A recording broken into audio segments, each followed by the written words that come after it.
Vou contar uma história pra vocês.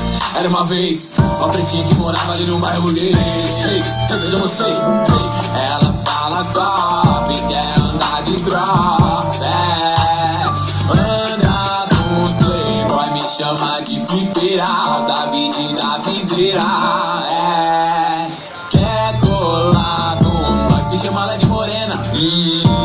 Ela fica boladona, se chama ela de pretinha. Não é pretinha, ela é pretona. Ela fala na Marconi, ela quer ser vileira.